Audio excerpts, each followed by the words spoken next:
Hi everyone, this is Ilianna from Friends of the River. I wanted to invite you all to go inside of the rover with me. So inside of the River Rover, we'll be talking about the history of the River, which is very, very interesting.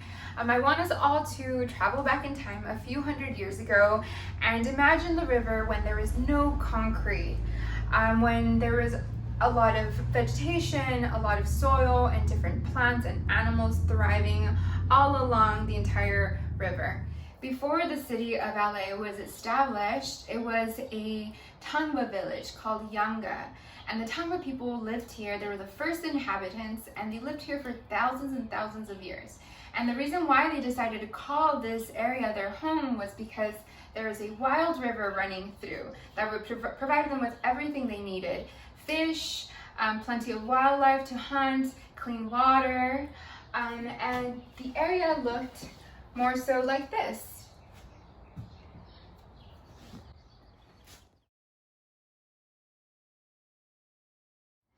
The Tangba people really understood the ecology of the river, and they knew that if they took care of the river, in return it would take care of them. They understood that they couldn't live too close to the river's water because a natural river floods seasonally, it meanders, so it wasn't too safe to live too close to the water because of flooding. So they lived closer to the foothills. Eventually, in the late 1700s, the Spanish colonists came over from Europe and they saw this lush landscape, and they envisioned growing crops, they envisioned building homes, and they decided to stay here. So they began to really change the way the Tangba people lived. They ignored the way that they lived in harmony with the land, and they continued to build and plant crops. As the city of LA continued to grow, people began to build too close to the river's water. So the river became a threat to people's homes and their livelihoods, because a natural river meanders and it floods seasonally.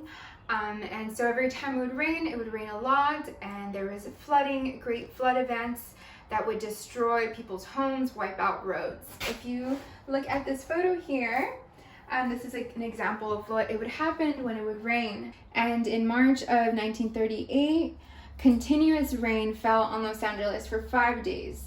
Erosion controls that were in place could not prevent the high level of water and mud coming down from the mountains. So a lot of people lost their lives. 6,000 homes were damaged.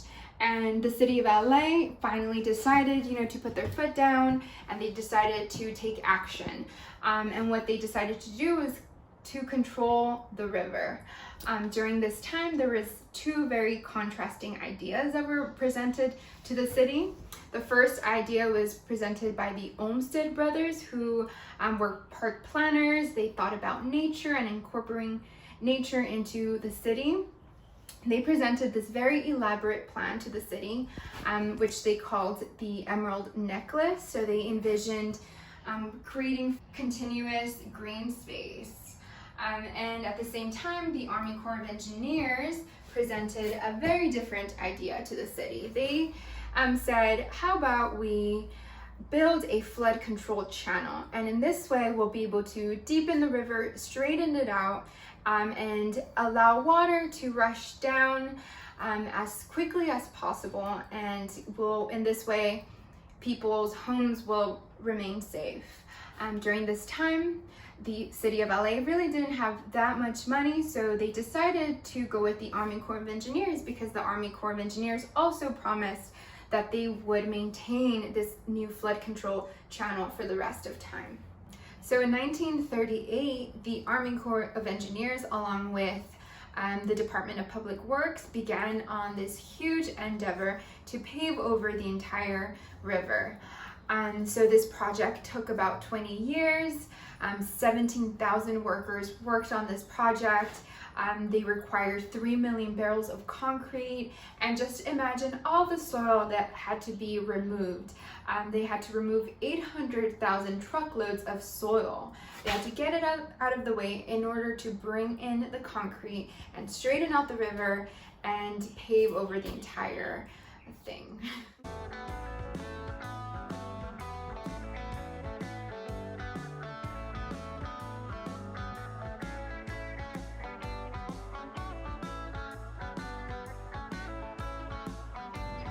If you enjoyed these videos, please consider visiting our website, FoLAR.org, and making a donation.